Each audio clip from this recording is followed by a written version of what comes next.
people who love them. Hello, welcome back. This is The Thing About Cars, coming to you from Strongbox West in beautiful Atlanta, Georgia. It's a spectacularly beautiful day outside today, but your loving crew is sitting here inside a very cool conference room. Real quick, around the table, we've got Ben, Ronnie, Becca, and Well, I'm your guest today. They call me Flip. I'm Ben's brother. Flip, Ben's brother. And I think we should just jump right in. Flip, what's on your mind today? You wrote something up on the board, and we called it... Well, he wrote it up there. I was going to say Prius, but he put dog versus Pius. Yes. I drive a Prius, and a couple of weeks ago I had an unfortunate incident in which a dog darted out in front of my car, and it didn't end well for him. I don't know if I want to hear this story. Well, that's the end of the nastiness. A panel underneath the air dam on the front of my car broke, and a mechanic just took it off, and the car's been perfectly fine without it. So I was kind of thinking about, the useless panels on cars, as I like to call them. Why do they design them and build them? But that's not really what's on my mind, actually. What's on your mind? What's really on my mind is there's a little known fact that one of the most prolific car designers of the 1980s lived right here in the Southeast. No kidding. And I found some information about this person, and I've shared it with Mickey. And Mickey, I think you have it there. Can you?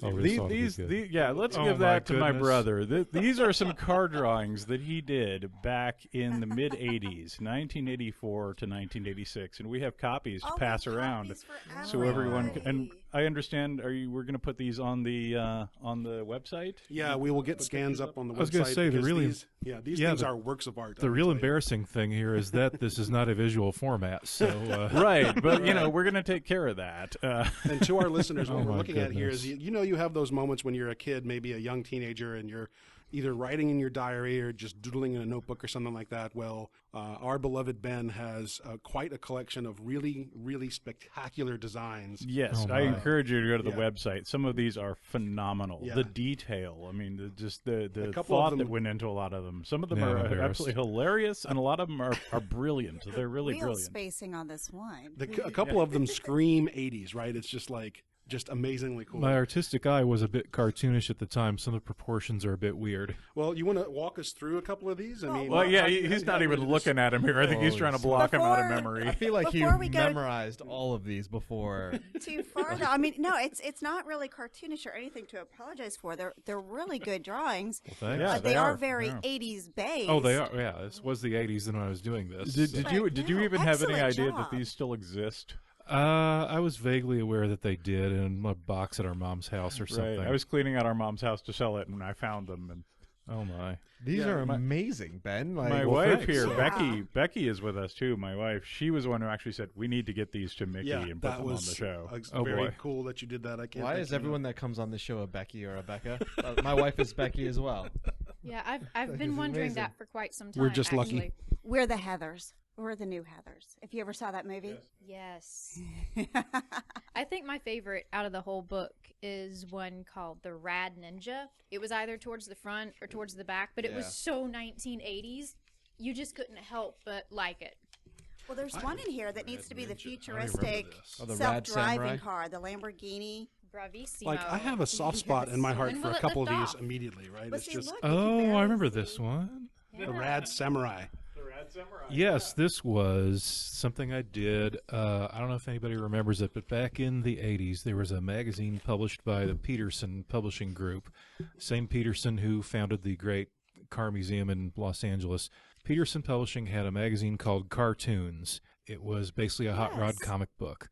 And they would take reader submissions. You could win cash prizes or something. And this Rad Samurai was one I did for that. I don't remember if I ever sent a copy to them or not, but I do know that it never got published. So you did actually send these illustrations to people from time to time? Well, like the Rad Samurai, yeah, and there was a nuclear-powered Mustang that I think I did send to Peterson at one time. It was like a 67 fastback GT or something with nuclear cooling towers coming out of it. You know? Yeah, that kind of leads me into your prediction of the future here. I just stumbled across the 2000 Alfa Romeo Alfetta GT, which you designed in 1986. I don't remember this Did you one. say Feta GT? Like, as in feta cheese? Alfetta. Alfetta. Like Alfredo and feta. Well, an Alfetta would have been a smaller Alpha in Italian.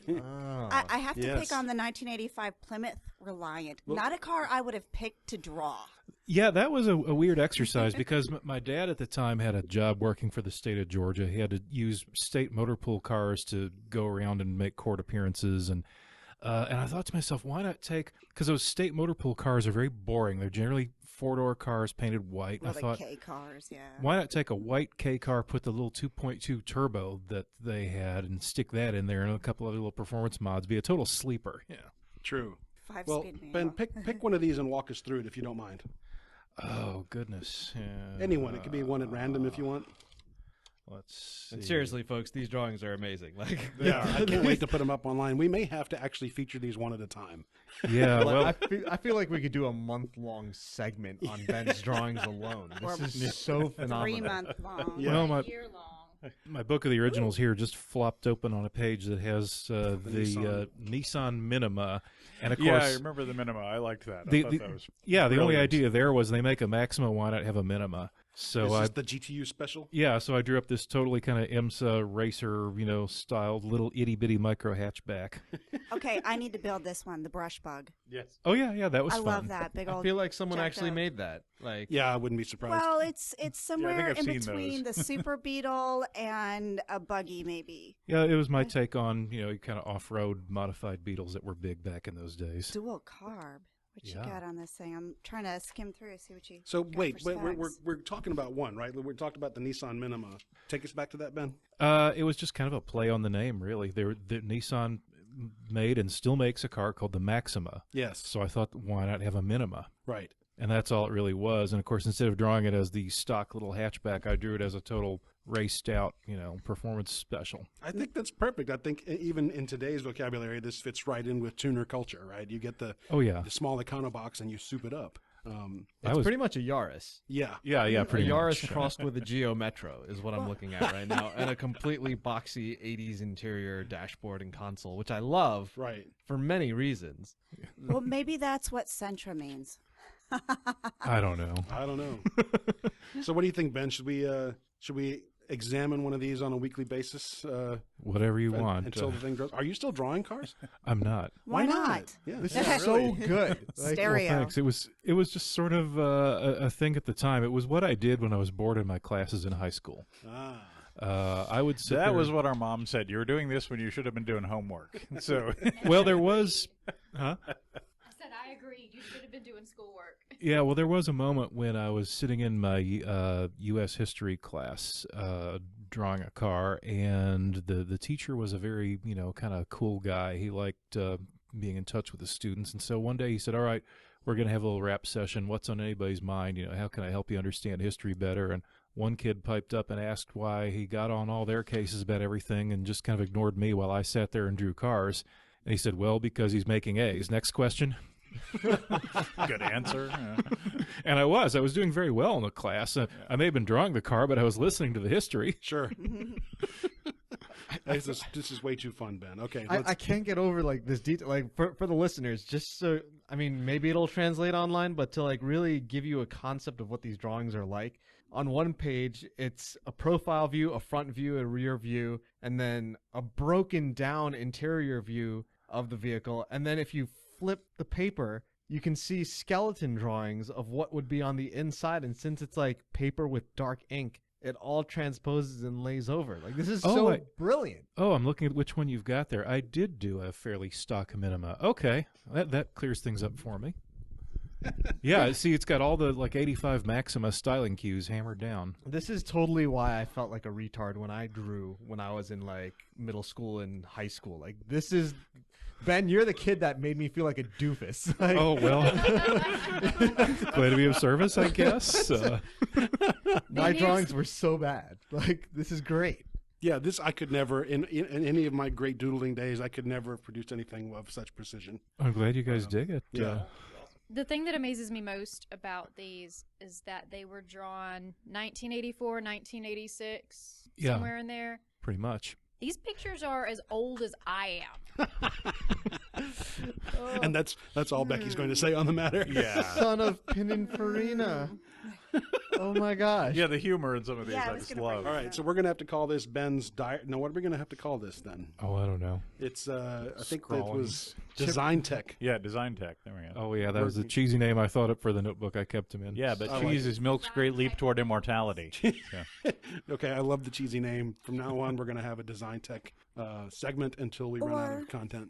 Or, you have Yes. things like Ford Motor Company and you call them FOMOCO. You could be FOMOCO. Ben Moco. Ben Moco. I Something. feel like Ben is just he was just like wrong place, wrong time to compete with Chip Foose. Maybe so. I think this is I don't know. I don't know if we can get our TV show up and off the ground. It may not be much of a competition. Well, and the thing was, at that tender age, my dream actually was to be a car designer. I had no clue how to make it happen, how to get into the field, how to do it, or anything. Yeah. I was a kid growing up in a town in Alabama, who read a lot of Road and Track. Right. Oh my gosh, this is great. There's a drawing of a car called an HP 220X, and the only other verbiage on the whole page is "How fast?" ? It's amazing. Yeah, and I like some of the jabs at the car makers, like on the Parallel Earth Vet. It says a competent GM. That was the Roger Smith era. Ben, thank you, and thank you for letting us mildly roast you with these things. They didn't have much choice. Right. Glad you enjoyed it. Yeah, and I can't wait to dig into these with a little more specificity because I think there's some really cool drawings here, and I am enjoying them greatly. It's totally waking up something that I haven't actually experienced since I was a teenager, and I gotta thank you for it. So Well, and I was going to Yeah. ask, do you have a good scanner at home? I do. Okay. Oh well, I have a decent scanner at home. I wouldn't call it good, but we need to Does scan it these things. And get scan? them up. I was about Yes. to say, if you want me to, I can take them home with me and scan them. We'll have to talk about that offline. I can do it if it's easier for you to do it. Let's figure that out. Yes, the people need to see this. This is Yes. very cool. All right, real quick, let's knock out one other topic, and then we'll wrap this episode because our guests for the next episode are already here. I'm kind of thinking his beginning into this, his segue was not really a joke. I have a feeling the poor dog probably did. But I wanted to make a little comment with the unnecessary plastic panels underneath a car Ah, yes. that a lot of people that I know, especially in Mustang circles, have learned the hard way. You think they're unnecessary, and then suddenly your car overheats and realize, oh, Right. that's called an air dam. That's responsible for directing air up. So let's not. Yeah, just and side I know note. there's definitely a reason why they take the time to design them and make them and put them on there. But like the one I lost on the bottom of my car, I got online and so many people have said, "Oh, I've been driving around for 100,000 miles without it, and there's no problem." So That was a topic in the Lotus community when I had the Esprit for a while, because there was a tray under the engine in those cars that apparently they do quite fine without, but some of the originality sticklers are trying to track these things down. Yes. Then there's one on the bottom of my Mazda that they had the brilliant foresight to put a little door within the big panel so that I can change the oil without having to pull down 8 cubic yards of plastic. That's a good idea. Yeah. In fact, I've lost that little door completely. It's fallen off, and the car is just fine. So, I was underneath an Escalade recently. A woman was in a parking lot, and her gravel pan had completely fallen off and was hanging by like one little piece of plastic. And she's like, "Is this drivable?" So I'm like, "Well, let's take a look." And I'm getting under there, and I'm feeling around. I managed to cut my hand open in the process. Oh, no. And I'm like, "Just go home. It's fine. There's nothing vital here. If it comes off, just go to a junkyard and get a new one, or a not so new one." Or always keep zip ties in your car. Zip ties. That's something I've done to my air dam when it's gotten knocked. It's funny, get zip ties and it'll hold it up. That would have been my suggestion, except on this particular Escalade, there was no convenient way to do that. Yeah. I don't know why they engineered it that way, but there was no nice set of holes that you could get into to use a zip tie with. They didn't want zip ties on it. Because it's a GM product, and as Ben noted in the 80s, they're not very competent. See, I can start a whole segment on the competency of GM here, but or lack thereof. Yeah. GM, if you're listening, Exactly. please don't take us to court. We got time for one more. Oh, you know what we haven't done? We What's haven't that? done car trivia for the day.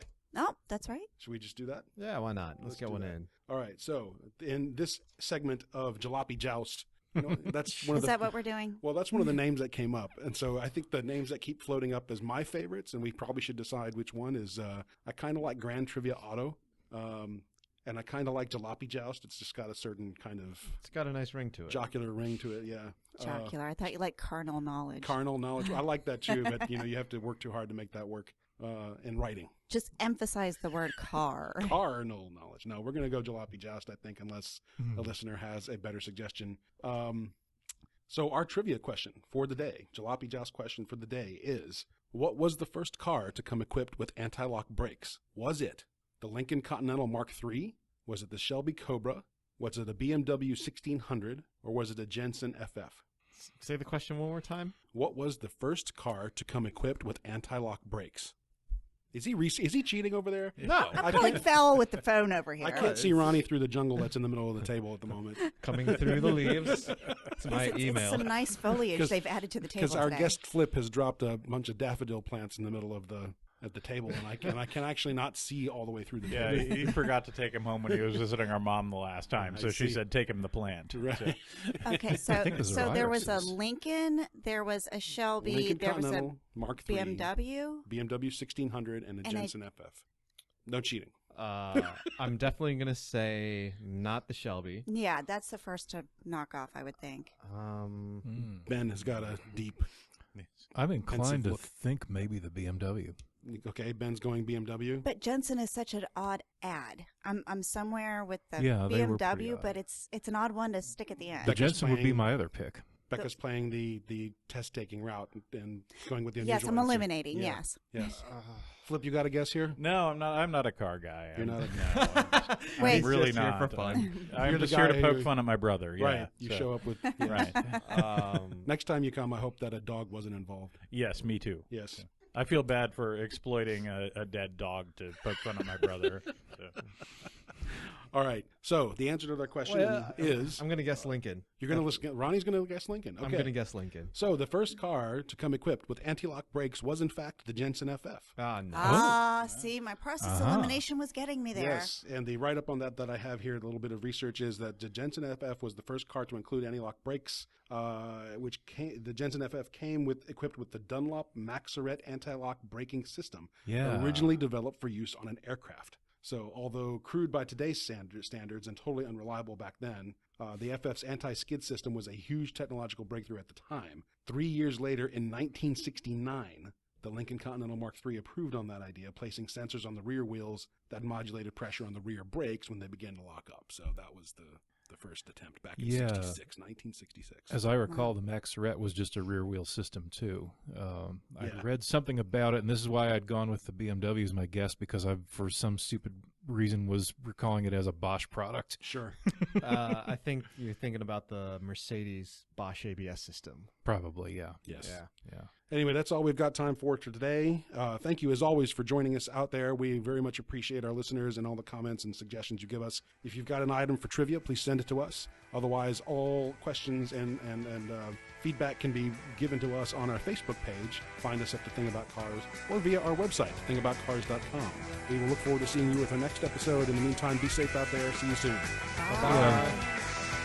Thank you for listening. This has been The Thing About Cars. We'll see you on the road.